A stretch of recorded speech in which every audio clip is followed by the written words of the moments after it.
सुप्रभात. निशिदिनीमध्ये आपणा सर्वांचे सहर्ष स्वागत. आजच्या निरूपणाचं शीर्षक आहे चाखली तू तुझी गोडी. म्हणजे प्रत्येकाने आपली गोडी चाखावी, कारण प्रत्येक जणच आत्मा आहे. म्हणून आत्म्याने आत्म्याची गोडी चाखावी, म्हणजे आपणच आपल्या स्वरूपाची आत्म्याची गोडी चाखावी, असा या शीर्षकाचा अर्थ आहे. तर आता चाखी तू तुझी गोडी या निरूपणाला सुरुवात करीत आहे. संस्कृत सुभाषित आहे, श्रुतपाठ जपांतेषु समाधिविरतो भवेत, समाधिविरता श्रांत श्रुतपाठ जपांछयेत. म्हणजे वेदांत श्रवण उपनिषद पाठ ओंकार जप नंतर ध्यान धारणा करीत जावे. ध्यानाभ्यासाद्वारे जरी कंटाळा तरी पुनरपि श्रवण पठण जपाकडे वळावे. वेदांत श्रवण उपनिषद पाठ ओंकार जप नंतर ध्यान धारणा करीत जावे. ध्यानाभ्यासाद्वारे जरी कंटाळा तरी पुनरपि श्रवण पठण जपाकडे वळावे.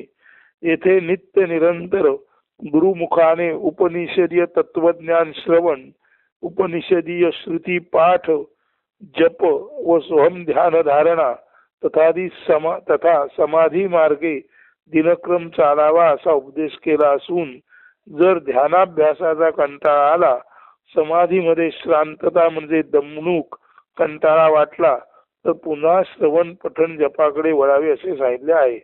परत वाक्य आहे का, येथे नित्य निरंतर गुरुमुखाने उपनिषदीय तत्वज्ञान श्रवण करावे. उपनिषदीय श्रुती पाठ म्हणजे उपनिषदात सांगितलेल्या श्रुती ज्ञानाचा पाठ म्हणजे जे मंत्र सांगितलेले आहेत ते नीट वाचावेत, अर्थासहित समजून घ्यावेत. जप करावा व सोहम ध्यान धारणा आणि समाधी मार्गाने साधकाचा दिनक्रम चालावा असा उपदेश केला असून, जर ध्यानाभ्यासाचा समाधीचा कंटाळा आला, समाधीमध्ये श्रांतता म्हणजे दमल्यासारखं वाटलं, थोडासा कंटाळवाणं वाटलं, तर पुन्हा श्रवण पठण जपाकडे वळावे असे सांगितले आहे. सारांश: उत्तम श्रवण, उत्तम पठण, उत्तम चिंतन आणि जप आणि ध्यान धारणा समाधी मार्गेच आत्मज्ञानोत्सुक माणसाने आपले संपूर्ण जीवन व्यतीत करावे. निशिदिनी म्हणजे रात्रंदिवस परमेश्वराची ओढ, त्याचा शोध व बोध, अंतिमतः आपणच आपले रहस्य जाणून घेताना कोहम म्हणजे मी कोण त्याचा परिपूर्ण शोध घेतल्याखेरीज व परिणामतः अत्युच्च सुखशांती समाधान प्राप्त करून घेतल्याखेरीज शोधकाने म्हणजे शोध घेणाऱ्याने किंवा शोधक साधकाने केवळ संसाराच्या भौतिक विषय लोलुपतेत आपला जीव गुंतवून प्राप्त मानवी जन्म वाया निरर्थक घालवू नये. असे करणे म्हणजे जन्मदात्या निर्मात्या परमेश्वराप्रती लक्ष न देण्याचा प्रमाद किंवा गुन्हा ठरत असून, खरे तर ही कृतज्ञताच आहे. म्हणजे आपल्याला जन्म देऊन ज्याने आपल्याला उपकृत केले त्या परमेश्वराकडे जर आपलं लक्ष गेलं नाही, तर परमेश्वराप्रत आपण आपलं कर्तव्य पार पाडत नाही. आपण कर्तव्यात कसूर करतो, म्हणजे आपण परमेश्वराच्या दृष्टीने कृतज्ञ ठरतो. ईश्वराप्रत कृतज्ञता व्यक्त करणे म्हणजे ज्याने आपल्याला जन्म दिला त्या परमेश्वराकडे आपली जर कृतज्ञता व्यक्त करायची असेल, तर केवळ त्याचा म्हणजेच हृदयस्थ परमेश्वराचाच ध्यास आत्म्याचा न थकता न दमता न थांबता निशिदिनी शोध चालू ठेवणे, यालाच म्हणतात परमेश्वराप्रती कृतज्ञता व्यक्त करणे. परमेश्वर प्राप्ती होणे न होणे हे शोधणाऱ्याच्या हातात नसते. त्याच्या प्रार्थनात असले वा नसले तरी सतत परमेश्वर आत्मा यांचा शोध घेण्याचे कर्तव्य त्याने टाकणे किंवा कर्तव्यच्युत होणे म्हणजे कर्तव्याकडे पाठ वळवणे हे महापाप आहे. आणि जर आपल्या कर्तव्याकडे आपण पाठ वळवली, आपण निर्मात्याचा शोध घेतला नाही, तर त्यामुळे जो दुर्मिळ मानवी जन्म आपल्याला मिळालेला आहे तो आत्मज्ञान न झाल्यामुळे व्यर्थ जातो, वाया जातो आणि जन्मदात्या परमेश्वराचे उपकार आपण न स्मरल्याचं कृतज्ञतेचं पातक आपणाला भोगावं लागतं. म्हणून चाखी तू तुझी गोडी असं एक पद्य हे निरूपण लिहिता लिहिताच तयार झालेलं आहे. ते पद्य वाचतो आणि या पद्याचा अर्थ सांगितला की आपणाला काय करायचं आहे, आपणाला काय प्राप्त करून घ्यायचं आहे समजेल. काव्य असं आहे, चाखी तू तुझी गोडी. चाखी म्हणजे घेई, तू तुझी गोडी घे, तुझ्या आत्म्याचा आनंद घे. म्हणून चाखी तू तुझी गोडी. अवघे जीवन तरीच सार्थ, जरी भेटे हृदयस्थ भगवंत. आपलं जीवन खऱ्या अर्थाने सार्थ तेव्हाच होतं जेव्हा आपल्या हृदयातील भगवंत आपणाला भेटतो. शांत निवांत स्पंदे नरनारी हृदयात, जाणा विश्व पुरुष आत्मा चराचरात. नरनारींमध्ये स्त्री पुरुषांमध्ये शांत निवांतपणे जे स्पंदन चालू आहे ते प्राणांचं स्पंदन म्हणजेच खराखुरा विश्व पुरुष आत्मा आहे. तो नरनारी हृदयात तसा चराचरात म्हणजे जड चेतनामध्ये सुद्धा तो विश्व पुरुष जसा नरनारींच्या हृदयात प्राणरूपे स्पंदत आहे तसा जड चेतनामध्ये सुद्धा हा विश्व पुरुष आत्मा चराचरात स्पंदत आहे. सर्वत्र कोंदूनी चैतन्य रूपे ओसंडून वाहता, तरी का न येतो तुम्हा आम्हा जाणता. सर्वत्र कोंडून चैतन्य रूपाने म्हणजे या विश्वात चराचरात सर्वत्र चैतन्य भरून गेलं आहे नव्हे, ते सर्वत्र भरून ओसंडून वाहत आहे. असं असताना सुद्धा हा चैतन्य पुरुष आत्मा इतका स्पष्ट दिसत असताना सुद्धा तो तुम्हा आम्हाला का जाणता येत नाही. याचं कारण समजून घ्या. निशिदिनी त्याचाच ध्यास अभ्यास असावा, ध्यान चिंतन समाधी परिपाठ कधी न चुकावा. याचं कारण म्हणजे आपणाला रात्रंदिवस त्याचा ध्यास नाही, तो पाहावा भेटावा अशी आपली इच्छा नाही. जर आपल्या हृदयाची तळमळ त्याला भेटण्याची असेल तर आणि तरच निश्चितपणे निशिदिनी त्याचाच ध्यास अभ्यास असावा. तर रात्रंदिवस त्याचाच ध्यास आपणाला लागेल आणि तो शोधण्यासाठी सतत आपण अभ्यास करू, प्रयत्न करू, सन्मार्गावर जाऊ, गुरुपदेशाकडे लक्ष देऊ आणि श्रुती ज्ञान म्हणजे वेदांनी सांगितलेल्या मार्गाने आपण आचरण करू. म्हणून निशिदिनी त्याचाच ध्यास अभ्यास असावा, ध्यान चिंतन समाधी परिपाठ कधी न चुकावा. ध्यान धारणा चिंतन मार्ग समाधीचा परिपाठ म्हणजे रिवाज कधी न चुकता निशिदिनी त्या भगवंताचा आत्म्याचा ध्यास अभ्यास आपणाला असेल तर निश्चित तो आपणाला भेटेल. त्यासाठी हे सर्व करताना मी माझे टाकुनी सुखासनी बैसावे.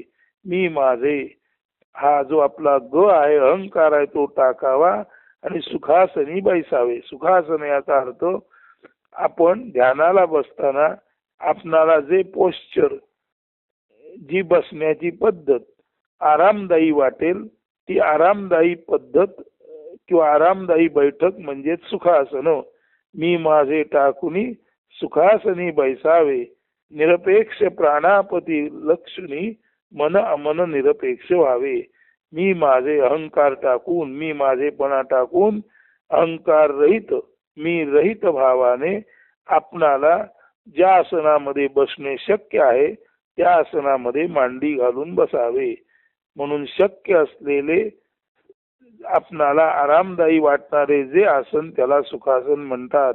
म्हणून मी माझा अहंकार टाकून सुखासनी बैठक घालून बसावे आणि आपल्या हृदयात जे प्राण निरपेक्ष पद्धतीने चालू आहेत त्या निरपेक्ष प्राणाकडे आपल्या मनाचे लक्ष वेधावे आणि निरपेक्ष प्राणाकडे मन जेव्हा वळतो तेव्हा जसा प्राण निरपेक्ष आहे तसं मन सुद्धा निरपेक्ष होतं आणि मन निरपेक्ष प्राणाकडे पाहता पाहता मन निरपेक्ष होतं. मनाला काही इच्छा ओढ अपेक्षा राहत नाही आणि इच्छा ओढ अपेक्षा नसलेलं निरपेक्ष मन आपोआप अमन म्हणजे शांत निवांत होते.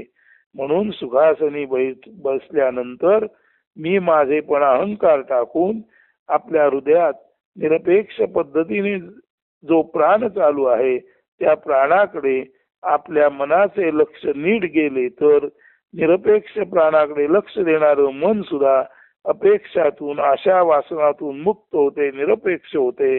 आणि आशा वासनातून मुक्त झालेले निरपेक्ष मन हे अमन म्हणजे परमशांत होते. आता मनाचं स्वरूप काय झालं बघा. निरपेक्ष मन, अमन, स्वच्छ लख दर्पण. आपलं मन आता अपेक्षा रहित झालं, त्यामुळे ते मन शांत झालं, अमन झालं. असं निरपेक्ष मन किंवा अमन, स्वच्छ लख दर्पण म्हणजे एखाद्या स्वच्छ कोऱ्या आरशासारखं होतं. म्हणून निरपेक्ष मन, परमशांत मन हे जणू काही एखादा स्वच्छ लख आरसा असावा तसं होतं. आणि या स्वच्छ लख आरशामध्ये तेथे उमटे आत्मा, परमात्मा, विराट ब्रह्मदर्शन. तेथेच प्राणरूपाने स्पंदित असलेला हा प्राणरूप आत्मा हाच परमात्मा आणि हाच आत्मा परमात्मा सर्व प्राण्यांमध्ये स्पंदित आहे. नव्हे निसर्गामध्ये, चराचरामध्ये सुद्धा याच चैतन्याचं स्पंदन चालू आहे. हे जेव्हा आपल्या लक्षात येतो तेव्हा खऱ्या अर्थाने आपल्या मनाचं अमन झालेलं असतं, मन निरपेक्ष झालेलं असतं. आणि असा स्वच्छ कोऱ्या आरशाप्रमाणे, लख आरशाप्रमाणे जेव्हा आपलं मन होतं तेव्हा अशा लख स्वच्छ मनदर्पणात आत्मा, परमात्मा, विराट ब्रह्माचं दर्शन होतं. म्हणजे या विश्वामध्ये ही जी चैतन्याची हालचाल चराचरामध्ये आहे ती चैतन्याची हालचाल म्हणजेच या विराट ब्रह्मपुरुषाची हालचाल आहे. चैतन्याची हालचाल म्हणजेच या ब्रह्माची हालचाल नव्हे. चैतन्याची हालचाल म्हणजेच ब्रह्म, म्हणजेच आत्मा, म्हणजेच परमात्मा. हे ज्ञान आपल्या ज्ञानपेशीना अवगत होतं. आणि हे ज्ञानपेशीना अवगत होणं म्हणजेच आत्म्याची प्रत्यक्ष भेटी होणं. एकदाच होता आत्मभेटी, तुटती जन्मोजन्मींच्या भवबंध गाठी. एकदा का हे निरपेक्ष पद्धतीने चालणार ब्रह्माचं स्पंदन म्हणजेच आत्मा, परमात्मा, भगवंत, हृदयस्थ देव हे लक्षात आलं की खऱ्या अर्थाने ज्ञानरूपात आपणाला आत्मा भेटला की ज्ञानरूपातला आत्मा तोच आपल्या हृदयामध्ये प्राणरूपाने स्पंदत आहे.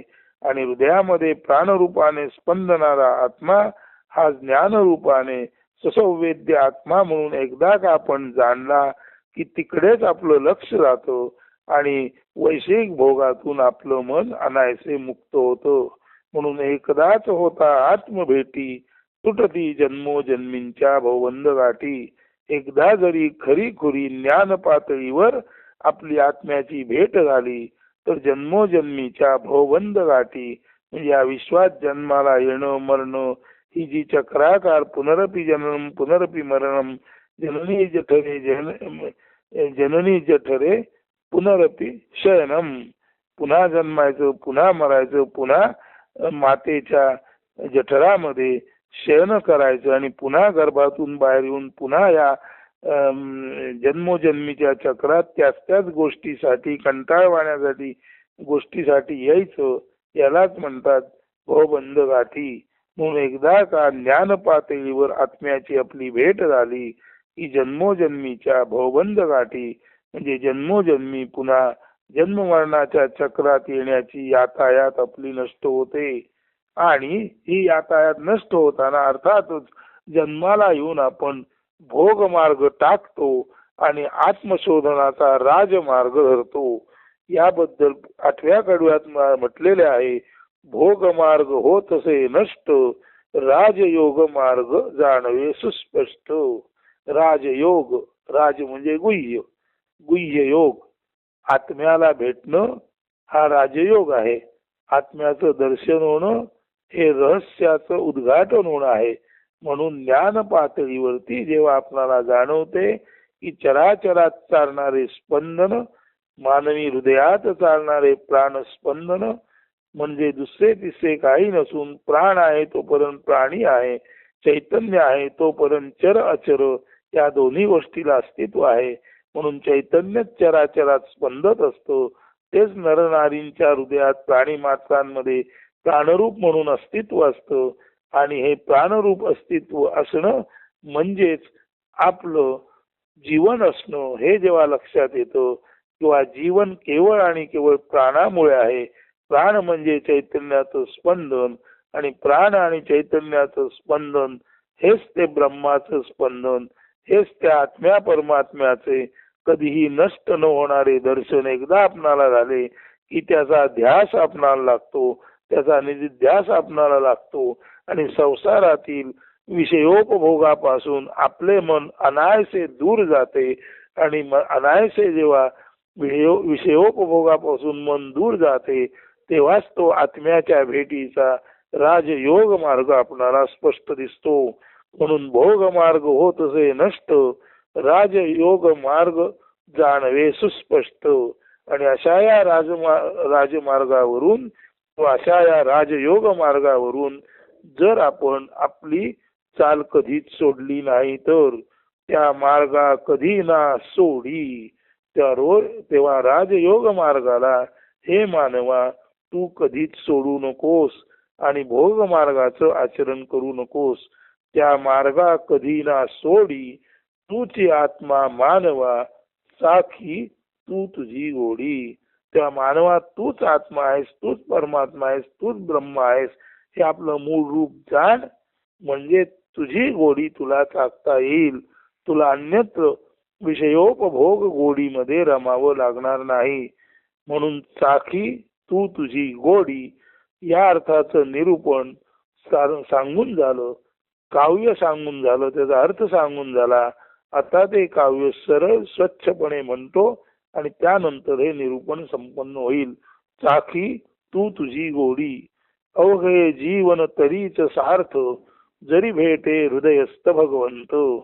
शांत निवांत स्पंदे नर नारी हृदयात, जाना विश्व पुरुष आत्मा चराचरात.